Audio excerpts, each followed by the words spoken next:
Praise road. હું Stanley Macwan. મારી YouTube channel Gujarati Bible સ્ટડીમાં તમારું સ્વાગત છે. મારી ચેનલને આજે અત્યારે આગળ તમે સબસ્ક્રાઈબ કરી લો અને ઈશ્વરના જ્ઞાનમાં તમે વધતા જાઓ. ખ્રિસ્ત વિરોધી. ખ્રિસ્ત એટલે આપણા પ્રભુ ઈસુ ખ્રિસ્ત.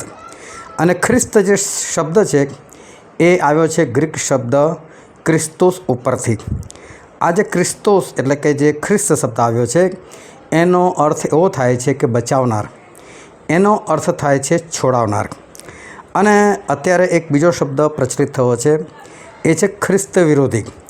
હવે પણ બાઇબલમાંથી જ આવેલો શબ્દ છે. અને બાઇબલની અંદર આપણે જોઈએ તો થેસ્સલોનિકાના પત્રમાં અને પછી પ્રકટીકરણની અંદર અને યોહાન એમના પત્રની અંદર આ શબ્દનો વારંવાર ઉપયોગ કરે છે. ખ્રિસ્ત વિરોધી આવનાર છે, ખ્રિસ્ત વિરોધી આવનાર છે, ખ્રિસ્ત વિરોધી હમણાં પણ જગતમાં છે, એવું એ યોહાન વારંવાર આપણને યાદ દેવડાવે છે અને લખે છે.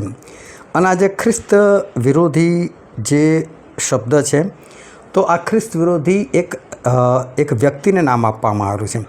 જેમ પ્રભુ ઈસુ ખ્રિસ્તને ખ્રિસ્ત કહેવામાં આવ્યા.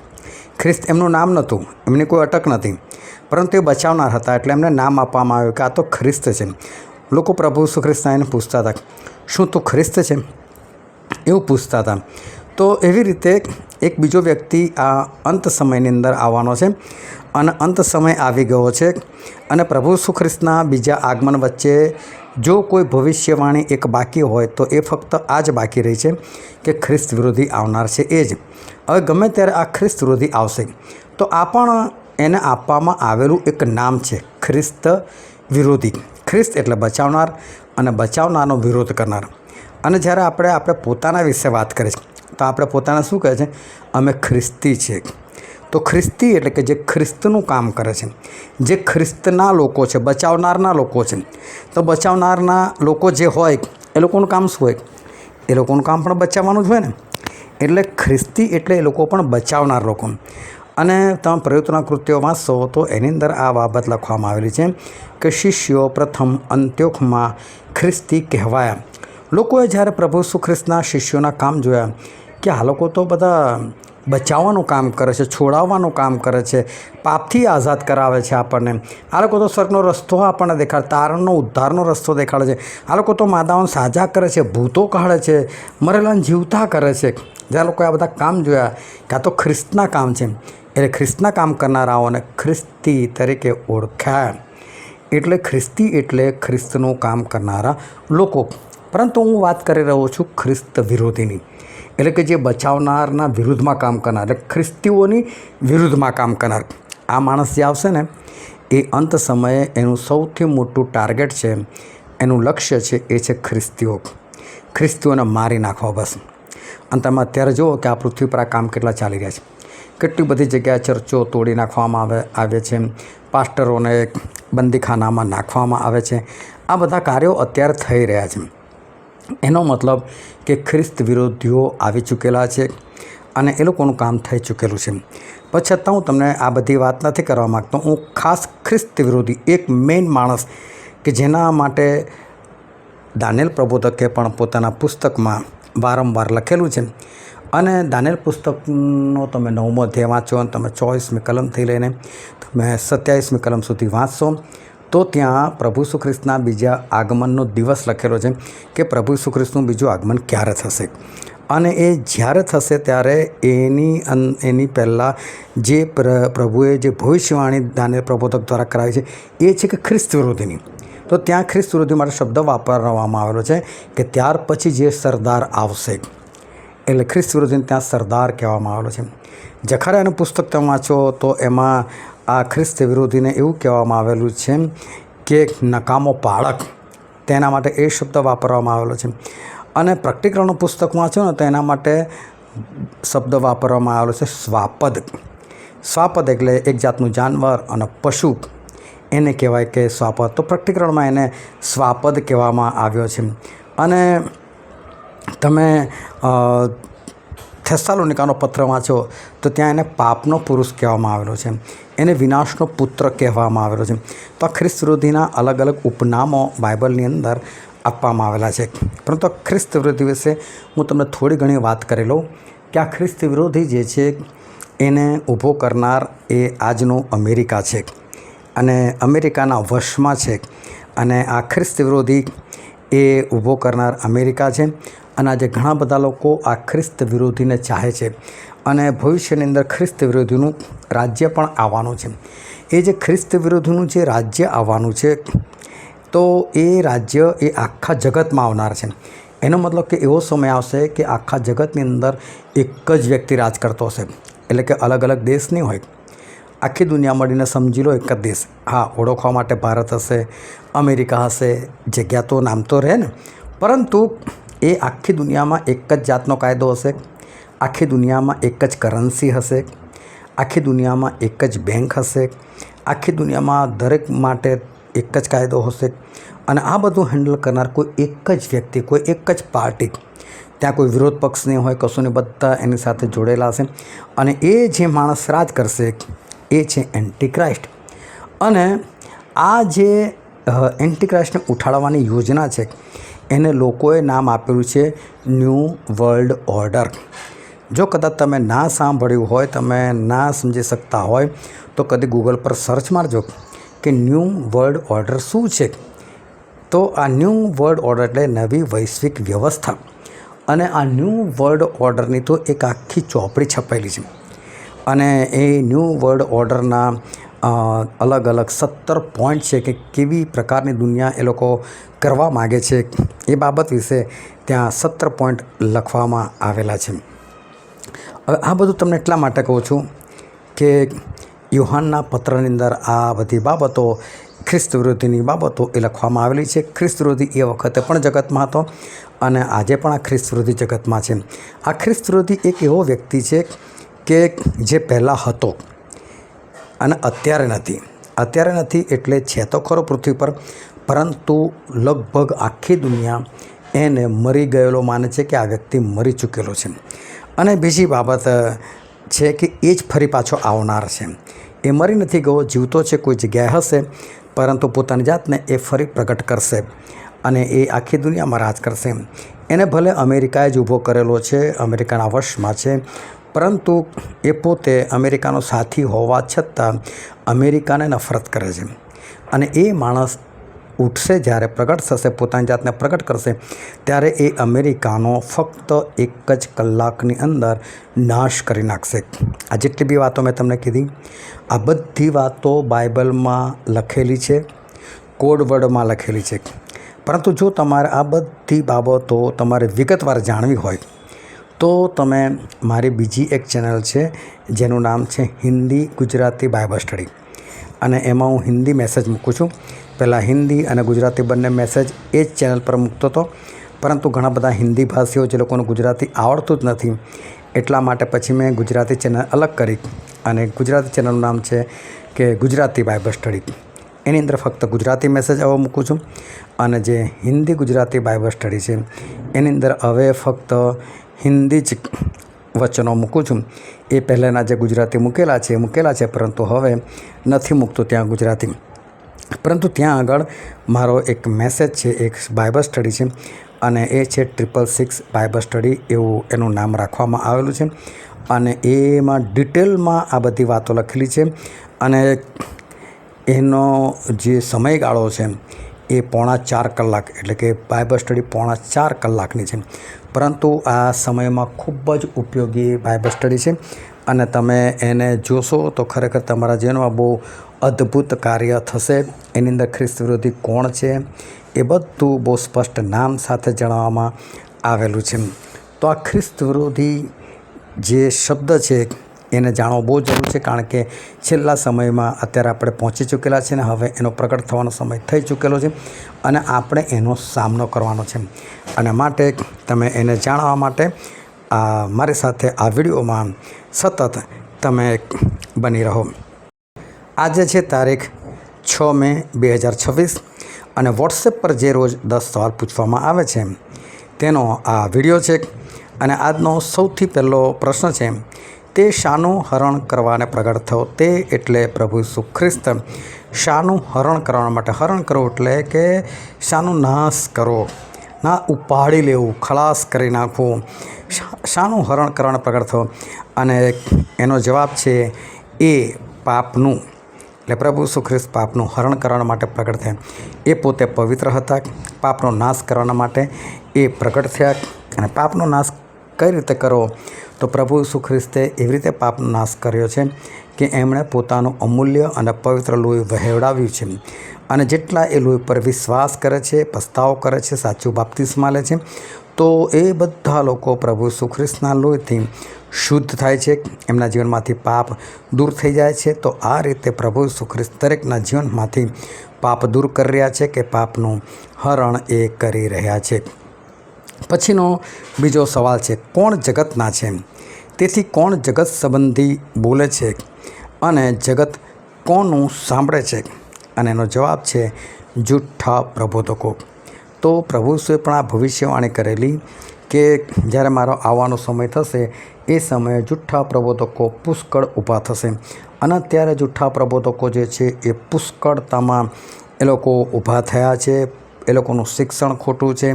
એ લોકો તેલ અને પાણી અને રૂમાલ એ બધું બાઇબલનું નામ લઈ લઈને વેચી રહ્યા છે કે જો પ્રભુ ઈસુ ખ્રિસ્તે કીધું છે કે તેલ લગાવીને પ્રાર્થના કરો, તો અમારું તેલ અભિષિક્ત છે, અમારું તેલ આશીર્વાદિત છે.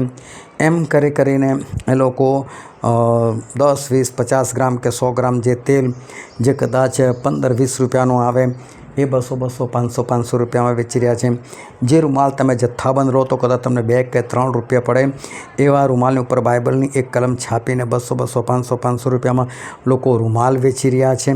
પાણીની તો તમે 1 લીટરની બોટલ લો તો ફક્ત 20 રૂપિયા છે, અને એ પણ ખોટો ભાવ છે. ખરો ભાવ તો 15 રૂપિયામાં જ મળે છે. અને અત્યારે તો 1.5 લીટરની બાટલી નીકળી છે અને એનો ભાવ 20 રૂપિયા છે. પરંતુ એ લોકો એ પાણીની બોટલનો ભાવ પણ 200થી 500 રૂપિયા એ લોકો લે છે. અને એવા લોકોને ત્યાં, એવા જૂઠ્ઠા લોકોને ત્યાં લાખોની સંખ્યામાં લોકો જઈ રહ્યા છે, જ્યાં એ લોકો એવું કહે છે કે જો પવિત્ર આત્મા તમારે પર ઉતર્યા છે, ને કોઈ હસવા લાગે છે, ને કોઈ ગબડી પડે છે, ને કંઈક ઘણા બધા નાટકો થઈ રહ્યા છે. અને શું તમે ખાલી એટલું વિચાર કરો કે શું પવિત્ર આત્મા આવે તો બધા ધ્રુજીને પડી જાય ને નાટકો કરવા લાગે? જો એવું હોય તો પ્રભુ ઈસુ ખ્રિસ્તની અંદર તો સૌથી વધારે પવિત્ર આત્મા હતા. શું એ એવું કરતા હતા? અને જે માણસ પવિત્ર આત્માથી ભરપૂર હોય, શું એને કોઈ હાથ ના લગાવી શકે, એને કોઈ ટચ ના કરી શકે? અને આ પાસ્ટર એવું કહે છે કે અમને ટચ કરીને બતાવો, અને જેટલા ટચ કરવા જાય એટલા બધા ઉછળીને પડતા હોય. તો પ્રભુ ઈસુ ખ્રિસ્ત પવિત્ર આત્માથી ભરપૂર હતા. લોકો તો એમની પર પડાપડી કરતા હતા, કોઈ ઉછળી નહોતું પડતું. તો શું પ્રભુ ઈસુ ખ્રિસ્તમાં પવિત્ર આત્મા નહોતા? શું આ લોકો જ પવિત્ર આત્માથી ભરપૂર છે? તો કયો આત્મા કામ કરે છે એ તમારે જાણવાની બહુ જરૂર છે. તો બાઇબલ શું કહે છે કે કોણ જગતના છે? જગતના એટલે શેતાનના. તો કે આ જૂઠ્ઠા પ્રબોધકો જગતના એટલે કે શેતાનના છે. અને તેથી લોકો શાની વાત કરતો કે જગત સંબંધી બોલે છે. તમે લોકોના ઉપદેશો તો સાંભળો. ઈશ્વર તમારું સારું કરશે, ઈશ્વર તમારું ભલું કરશે, ઈશ્વર તમને છુટકારો આપે છે, ઈશ્વર તમને સાજાપણું આપે છે, ઈશ્વર તમારું દેવું દૂર કરે છે. અને બસ આ જ બધી વાતો ઈશ્વર તમને મજબૂત કરે છે. અલ્લાહ, ઈશ્વર તો એટલા માટે આ પૃથ્વી પર આવે કે તમને પવિત્ર કરે. એ તો શીખવાડતા નથી કે તમે જેવા પ્રભુ ઈસુ ખ્રિસ્ત પવિત્ર છે તેવા તમે પવિત્ર થાઓ. તમે તમારા પાપ છોડો, કોઈને પાપનું ભાન કરાવતા નથી, સ્વર્ગ માટે તૈયાર કરતા નથી. બસ એક જ વાત કર્યા કરે છે. ઈશ્વર તમને આશીર્વાદ આપે છે, ઈશ્વર તમારું ભલું કરે છે, ઈશ્વર તમારું ફલાણું કરે, ટીકણું કરે છે, તમને આશીર્વાદ, તમારું વિઝા લગાવી આપશે ને તમને નોકરી આપી દેશે. અલ્લાહ ભાઈ, આ બધું હશે ને તોય તમે નરકમાં જશો. શું ફાયદો? એટલે બધું હોય ને તમે નરકમાં જાઓ, શું ફાયદો? પ્રભુ તો એક જ વસ્તુ શીખવાડે છે કે બસ તમે જેવા હું પવિત્ર છું તેવા તમે પવિત્ર થાઓ. અને જે લોકોને પાપનું ભાન કરાવે અને એવા ચાપખા મારે, કેમ કે બાઇબલને તલવાર કીધેલી છે અને તલવાર ચાલે ને તો લોહી નીકળે, એવા જે ઉપદેશો કરે છે, જે પાવરફુલ ઉપદેશ કહેવાય કે જેનાથી લોકોને ખોટું લાગે છે, આજે મને સંભળાય આપ્યું, મારા પાપ જાહેર કરી દીધા. અને એવું જ્યારે થાય ને એ ઉપદેશો સાચા. આ આશીર્વાદો અને બધી વાતો કરે ને બધા ઉપદેશો ખોટા. તો શું કહે લોકો જગત સંબંધી બોલે છે? તો તમે જુઓ બીજા બધા લોકો પણ જંતર મંતર જાદુ વિદ્યા કરનાર, એ લોકો એવું જ કહીને જાઓ તમારી નોકરી લગાવી આપું, લાવો હું તમારો વિઝા લગાવી આપું. આ જ બધી વાતો છે ને. તો કહે છે કે જે જૂઠ્ઠા પ્રબોધકો છે એ લોકો જગતના છે, શેતાનના છે. તેથી જગત સંબંધી વાતો કરે, જગતના લોકો જે વાતો કરે છે એવી જ વાતો કરે છે. અને જગત જ તેનું સાંભળે. એટલે જે જગતના લોકો છે, શેતાનના લોકો છે એ જ સાંભળે છે. એ ભલે પોતાની જાતને ખ્રિસ્તી સમજતા હોય, પરંતુ એ ખ્રિસ્તીઓ નથી. જે ખરા ખ્રિસ્તીઓ છે એ લોકો તો યોગ્ય સંદેશો સાંભળે છે. પ્રભુ શું કહે છે? મારા ઘેટા મારો સાદ સાંભળે છે. તો સાચા લોકો એવા ઉપદેશો સાંભળે છે કે જે ખરા ઉપદેશ છે, ભલે ને ખોટું લાગે એવું બોલતા હોય, પરંતુ પાપનું ભાન તો કરાવે છે. એવા જ લોકો ઉપદેશો સાંભળતા હોય છે. પછીનો ત્રીજો સવાલ છે આજનો: આપણા શબ્દથી નહીં અને જીભથી નહીં, પણ શામાં પ્રીતિ કરે? જો શબ્દથી તમે પ્રેમ કરો. ઘણા બધા લોકો શબ્દથી પ્રેમ, આઈ લવ યુ, ઓ mummy I love you, papa I love you, બેન આઈ લવ યુ, હું તમને બહુ પ્રેમ કરું, તમારા વગર તો હું રહી ના શકું, ફલાણું ઠીકણું. એવી રીતે લોકો શબ્દથી પ્રેમ કરતા હોય. ઘણા લોકો જીભથી પ્રેમ કરતા હોય. તો જીભથી પણ શું નીકળે? બસ ખાલી ઉપર છેલ્લી વાતો. બસ જીભને તો શું છે, એની ચારે બાજુ 32 રાક્ષસો આવેલા છે કે 32 અંગરક્ષકો આવેલા છે, અને જીભને તો કોઈ હાડકું જ નથી. એટલે તો બિંદાસથી મોં ફાટ બોલે ને જેવું બોલવું એવું બોલી નાખે બધું. એને તો શું છે, એને તો ડીંગો મારતા આવડે, ફુલાસ મારતા આવડે, બડાસ મારતા આવડે. યાકૂબના પત્રના 3 અધ્યાયમાં આ બધી વાતો લખેલી છે. એ તો નરક છે કે જે નરકની અગ્નિથી સળગાવવામાં આવેલું છે. એટલે જીભને તો શું ગમે તેવું બોલી નાખે, એને કંઈ બહુ પડેલી નથી. પરંતુ તમે સમજો, બાઇબલ એવું કહે છે આપણે શબ્દથી નહીં કહે છે, પરંતુ કહે છે આપણે શામાં પ્રીતિ કરે કે છે? તો એનો જવાબ છે કે કૃત્યમાં તથા સત્યમાં. આપણે કેવી રીતે પ્રેમ કરવો જોઈએ? કૃત્યમાં એટલે કરણીમાં. તમારા ઘરે કોઈ માગવા માટે આવે, જાઓ જાઓ જાઓ, હું તમને આશીર્વાદ આપું છું, તમે હૂંફ પામો, તમારા પેટ ભરાઈ જાય, પણ તમે એના તનને ઢાંકવા માટે કપડાં નથી આપવા અને ખાવા માટે ખોરાક નથી આપતા, તો શાનાથી એમને હૂંફ પડશે? શાનાથી એમનું પેટ ભરાશે? બસ ખાલી મોઢેથી આશીર્વાદ આપવાથી છે ને કશું થતું નથી. કરણીમાં કંઈક કરવું પડે છે. ઇબ્રાહિમ એવું ના કીધું, હા હા પ્રભુ મારા બાળકનું બલિદાન આપી દીધું, જાઓ તમારે. ના, કૃત્યમાં લઈ ગયા, વેદી બનાવી, બાંધ્યા ઈસાકને, અને છરો ઉઠાવ્યો મારવા માટે. આને કહેવાય કૃત્યની અંદર. તો લોકો છે શબ્દની અંદર પ્રેમ કરે. તમને નાનું ઉદાહરણ આપું, થોડું હસવું બી આવશે, પણ તમે સમજી જશો કે ખરેખર શબ્દથી પ્રીતિ એટલે શું છે. એક જણની પત્ની હતી અને બહુ બીમાર થઈ ગયેલી. બીમારી વધતી જતી હતી, એવું લાગતું હતું કે ગમે ત્યારે મરી જશે. હવે શું થયું, પત્નીને પણ લાગી ગયું કે હું મરવાની જ છું. હજુ તો જુવાન છે, પરંતુ બીમારી એવી લાગી ગઈ છે. પતિ એ ખુરશી પર સામે બેઠેલો છે, પત્ની નજીકમાં જ પલંગ પર સૂઈ રહ્યા છે, અને પત્ની પોતાના પતિને આશ્વાસન આપે, જો ભાઈ હું તો મરવાની જ છું, પણ તમે તમારી જુવાની બરબાદ ના કરશો, તમે બીજું લગ્ન કરી લેજો. પતિ કહે, તું એવું ના બધું બોલ, મારું જીવન તો તારી સાથે હતું, મારા જીવન સાથે તારી યાદો જોડાયેલી છે, અને તું આવું બધી વાતો ના કર કે છે. પેલી કે જો હું તમને મારા સમ કહું છું, તમે બીજું લગ્ન કરો. પતિ કે તું આવી બધી વાતો ના કર કે છે. તમે કહે છે જો મારા બધા કપડાં છે, મારી સાડીઓ છે, એ સાડીઓ કહે છે તમે જેની જોડે લગ્ન કરો ને બધી સાડીઓ આપજો, એ બધી પહેરે. પેલી લીલી સાડી આપજો, પેલી લાલ સાડી આપજો. પતિ કહે છે કે તું આ બધું ના બોલે, એની સાથે તો મારી યાદો છે, અને આ તારી સાડી જોઈને મને બધું યાદ આવે, અને ના તો કોઈને ના આપું, હું કોઈને નહીં આપું, તો આ બધી વાતો ના કર કે છે. અને પછી પેલી પત્ની કહે છે મારા જે નાઇટ ગાઉન છે એ પણ તમે આપજો, પેલું ફૂલવાળું છે આપજો. પતિ કહે છે એની સાથે મારી યાદ જોડેલી છે, હું કોઈને ના આપું, આવી બધી વાતો ના કર. અને પછી પત્ની કહે છે, મોડર્ન પત્ની, કે જો ભાઈ મારો પેલા જીન્સનું પેન્ટ છે કે જેમ એ જીન્સના પેન્ટ પણ તમે એને આપી દેજો કે છે. અને તો કશું ના માનો તો કોઈ વાંધો નહીં, પણ જો મારું પેન્ટ તો તમને મારું પેન્ટ તો તમારે એને આપવું જ પડશે, એ તો તમારે આપજો. પેલો કે તારું પેન્ટ ના આવે, તારી 34ની કમર છે ને એની 40ની કમર છે કે છે. લો, પહેલેથી ગોઠવી રાખેલું હતું, પણ જીભથી શું કરતો હતો? પ્રેમના શબ્દો બોલતો હતો. શું આને પ્રેમ કહેવાય? જીભથી નહીં, શબ્દથી નહીં, કૃત્યમાં પ્રેમ કરો, ખરેખર કરણીમાં પ્રેમ કરો. અને કરણીનો પ્રેમ હોય ને એ હંમેશા માણસને બચાવેલું. એક માણસ હતો, વ્યભિચારમાં પડ્યો, લફડું થઈ ગયું એટલે પત્ની ગમવાનું બંધ થઈ ગયું. ભાઈ પત્નીને બહુ પ્રેમ કરતો હતો અને બહુ પ્રેમથી રાખતો હતો, પરંતુ બહાર લફડું થઈ ગયું એટલે પત્ની ગમવા ના લાગી. ધીરે ધીરે પત્નીને પણ જાણ થઈ ગઈ, લડાઈ ઝઘડા થવા લાગ્યા, કંકાસ થવા લાગ્યો, અને ઘણા બધા પ્રોબ્લેમ થઈ ગયા. રોજ જ ઝઘડા. પત્ની બી વિચારશે કે આવું જીવન શું કામનું. એટલે એણે પતિને કીધું, જો ભાઈ, હું તમારા જીવનમાંથી જઈ રહી છું, હું તમને છૂટાછેડા આપી દઉં છું. પતિ તો ખુશ થઈ ગયો કે આ તો ટાળા પાણી ખો ગઈ જેવું થયું. આ તો ફટાફટ મને છૂટાછેડા આપે છે.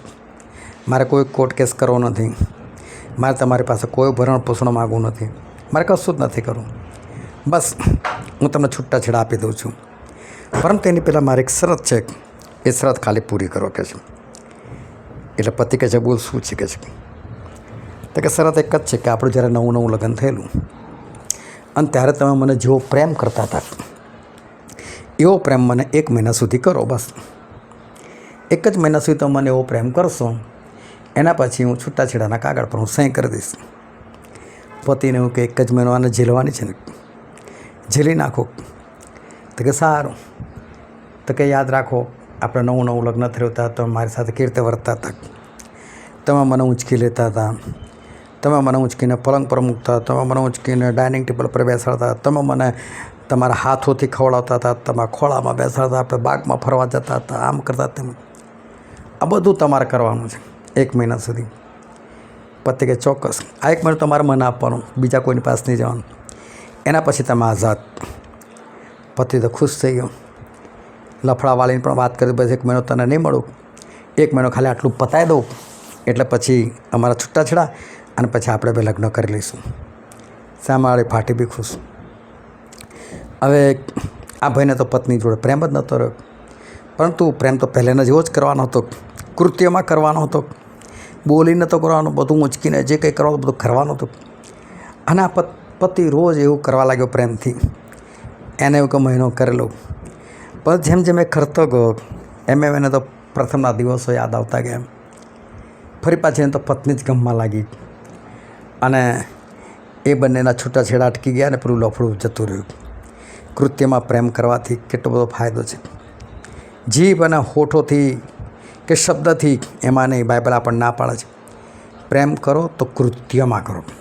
પ્રભુ, હું તમને બહુ પ્રેમ કરું છું, પરંતુ આજે મારાથી દેવળમાં નહીં જવાય. આ તમારો જીભનો પ્રેમ છે, શબ્દનો પ્રેમ. ઓ પ્રભુ, આજે તો મારે મેરેજમાં જવાનું છે, આજે હું સંગતિમાં નહીં જઈ શકું.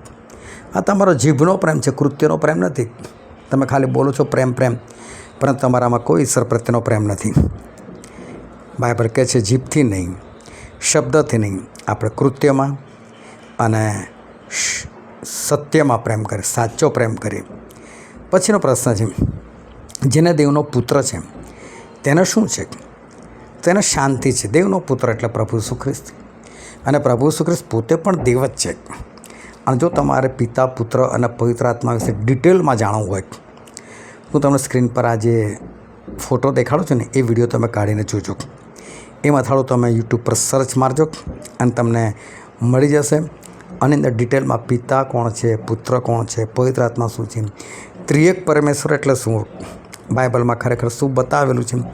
આજે ઘણા બધા લોકો પ્રભુ ઈસુ ખ્રિસ્તનો દેવનો પુત્ર એટલે શું પ્રભુ ઈસુ ખ્રિસ્ત દેવનો પુત્ર છે, પોતે દેવ છે, શું છે? કેટલા બધા લોકો કન્ફ્યુઝમાં છે. કેટલા લોકોને નથી ખબર કે એ લોકો 3 છે કે 1 છે. કોઈ કહે છે 3 છે, કોઈ કહે છે 1 છે. કેટલા લોકોને ખબર જ નથી. કોઈને પણ નથી ખબર કે પવિત્ર આત્મા એ શું છે, એમને પોતાનું શરીર છે કે નથી, કશું જ નથી ખબર. પણ તમે આ વિડીયો જોજો તો તમને ખ્યાલ આવી જશે કે પિતા, પુત્ર, પવિત્ર આત્મા એ ખરેખર શું છે. તો બાઇબલનો ચોથો પ્રશ્ન એવું કહે છે કે જેનો દેવનો પુત્ર છે તેને શું છે? એટલે કે પ્રભુ ઈસુ ખ્રિસ્ત, જેનામાં પ્રભુ ઈસુ ખ્રિસ્ત છે એને શું છે? તો કે એને જીવન છે. તો પ્રભુ ઈસુ ખ્રિસ્તે શું કીધું યોહાન 10:10 કે તેઓને જીવન મળે અને તે પુષ્કળ મળે માટે હું આવ્યો છું. પ્રભુ ઈસુ ખ્રિસ્તમાં તમને જીવન છે. એમણે આપણા માટે મૃત્યુ સહન કર્યું. હવે આપણા માટે મૃત્યુ નથી, પરંતુ પ્રભુમાં આપણને જીવન છે. પછીનો પ્રશ્ન છે, અમારી સંગત કોની સાથે છે? અને એનો જવાબ છે બાપની સાથે તથા તેના પુત્ર ઈસુ ખ્રિસ્તની સાથે. એટલે સંગત જગતના લોકો સાથે નથી, શૈતાનની સાથે નથી, પાપની સાથે નથી. અમારી સંગત તો પિતા પરમેશ્વર અને પુત્ર પરમેશ્વર પ્રભુ ઈસુ ખ્રિસ્તની સાથે છે. અમે તો એમની સાથે સંગત કર્યા. સંગતનો ખરો અર્થ થાય છે બાઇબલની અંદર એક થવું. હું પ્રભુની સાથે એક થયેલો છું. અને જ્યારે તમે પ્રભુમાં એક થઈ ગયેલા હોય ને, ત્યારે તમે સંસારમાં ના જીવન જીવતા હોય, દુનિયામાં ના જીવન જીવતા હોય, તમે પવિત્રતામાં જીવન જીવતા હોય.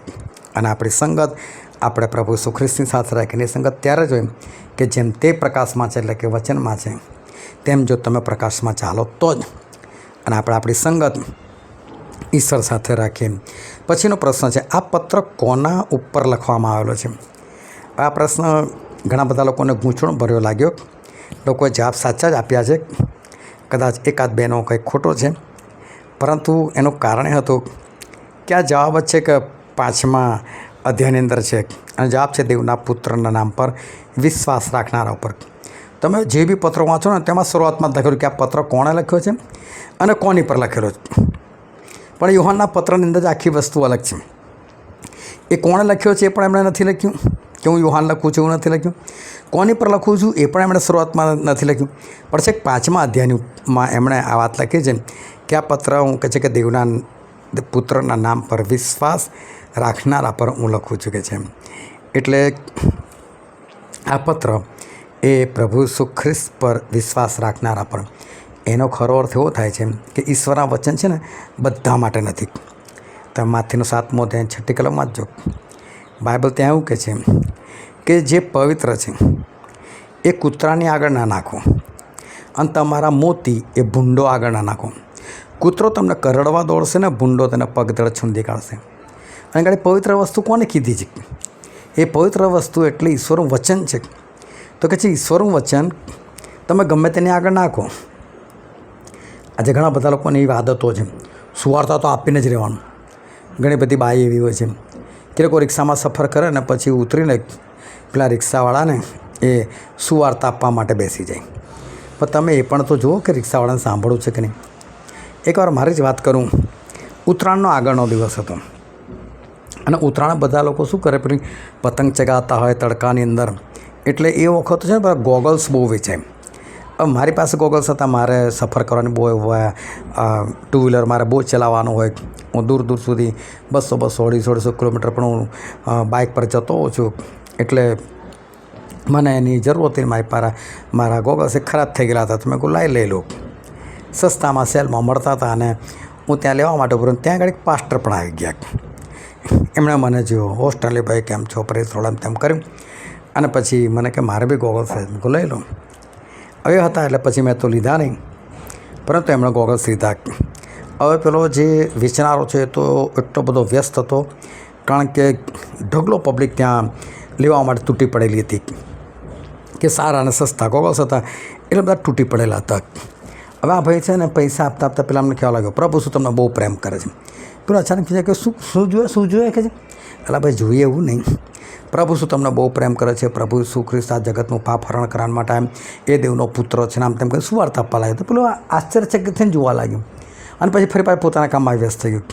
પછી આ પાસ્ટર મને કહેવા લાગ્યા, હું તો સ્ટાઇલી ભાઈ કોઈ બી દુકાન પર હું તો સુવાર્તા આપીને જ નીકળું. ભાઈ બરાબર તમે સુવાર્તા આપી, પણ પેલાને કોઈ અસર થઈ? એનું ધ્યાન હતું? એને ખબર પડી? એ તો તમારા વચનો નીચે નાખી દીધા. કોઈ ફાયદો નથી. કેટલા બધા લોકો મેળામાં જઈને પેલા ટ્રાક્ટ વેચવા બેસી જાય અને પછી તમે જુઓ ને તો લોકોએ નીચે ફેંકી દીધેલું ટ્રાક્ટ. અલા એવું નથી. આ સુવાર્તા પ્રચાર નથી.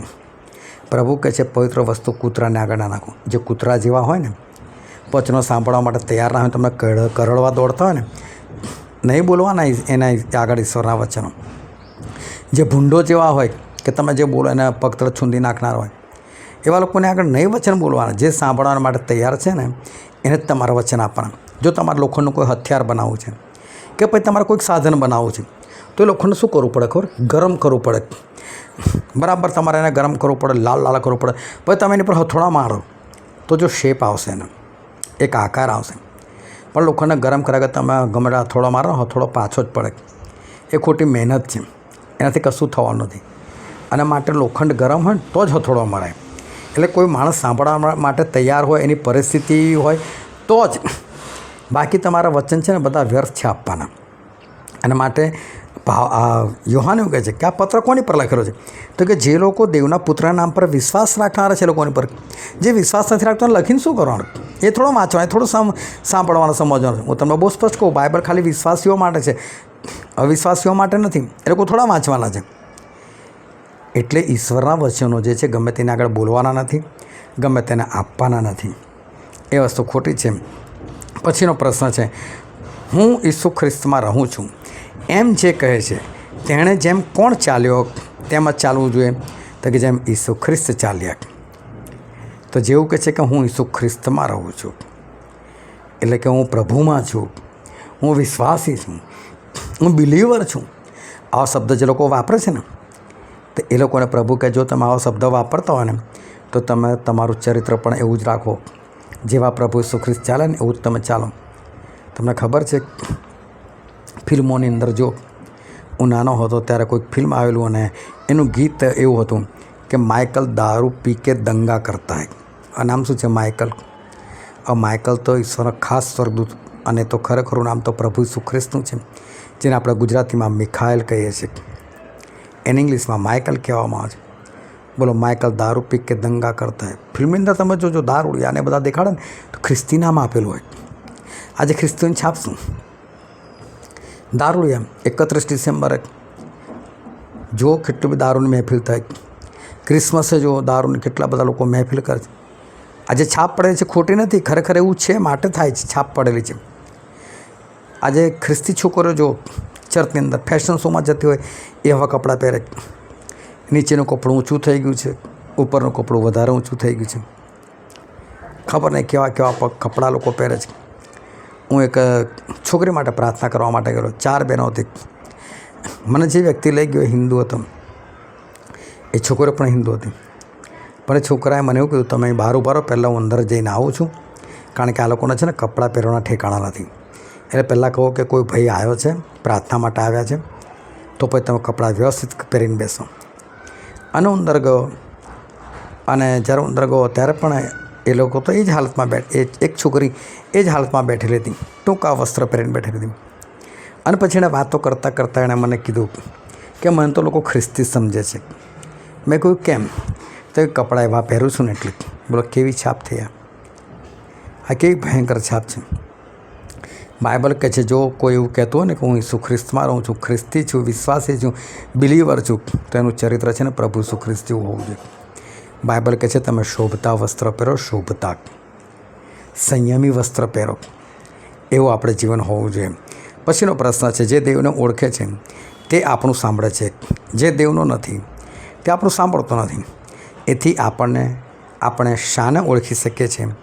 અને એનો જવાબ છે સત્યના આત્માને તથા ભ્રાંતિના આત્માને.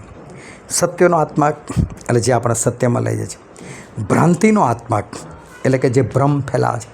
એટલે ઘણા બધા લોકો ખાલી વાતો કરી ખાતા હોય, હું ખ્રિસ્તી છું, હું વિશ્વાસી છું, પરંતુ અંદર એવું કશું હોય નહીં. એક ભ્રામકતા ફેલાવે, ભ્રમણા ફેલાવે. પરંતુ ખરો ખ્રિસ્તી છે ને એને ઓળખી જાય. શું કહે? જે દેવને ઓળખે છે તે આપણું સાંભળે છે. જો આપણે ખરેખર ઈશ્વરમાં છે ને ઈશ્વરની વાતો કરે છે, અને સામેવાળો વ્યક્તિ જો એ વચનો સાંભળે છે, તો એનો મતલબ કે ખરેખર ખ્રિસ્તી છે. હવે થોડા વખત પર મારી પાસે 3 જણની વાતો આવી, અને મને કોઈક એવું કીધું કે આ 3 જણા જે છે એ લોકો અન્ય ધર્મી છે, અને એ લોકો ખ્રિસ્તી ધર્મ અપનાવવા માગે છે, એ લોકોને ખ્રિસ્તી બનવું છે. તો મેં તમારું નામ આપ્યું છે, તમારો નંબર આપ્યો, તમને ફોન કરે તો અમે એમને મળજો કે છે. મેં કહ્યું સારું. જમાનો ખરાબ છે, શું ખબર કોઈ ઢોંગ કરતું હોય, શું કરતું હોય. એટલે મારી પર ફોન આવ્યો એટલે મેં એમની સાથે વાત કરી. 2-3 વખત સુધી મેં વાત કરી. પછી મને લાગ્યું કે ચલો આ કોઈ એવા વ્યક્તિ તો નથી લાગતા કે મને ફસાવી દે. પણ અજાણી જગ્યા પર મારે મળવા જવાનું હતું, અજાણ્યા લોકોને મળવા જવાનું હતું. છતાં હું ગયો, અને એ દિવસે તો એ લોકોની સાથે મળીને મેં કોઈ પણ પ્રકારની પ્રભુની વાત ન કરી. ફક્ત એ લોકોની વાત મેં સાંભળ કરી કે આ લોકો કહેવા શું માગે છે.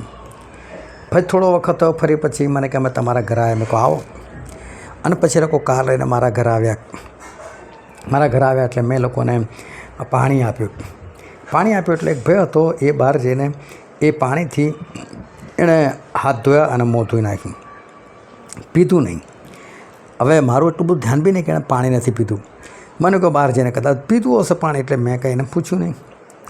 એના પછી અમે ચા બનાવી તો ભાઈ હું ચા નથી પીતો.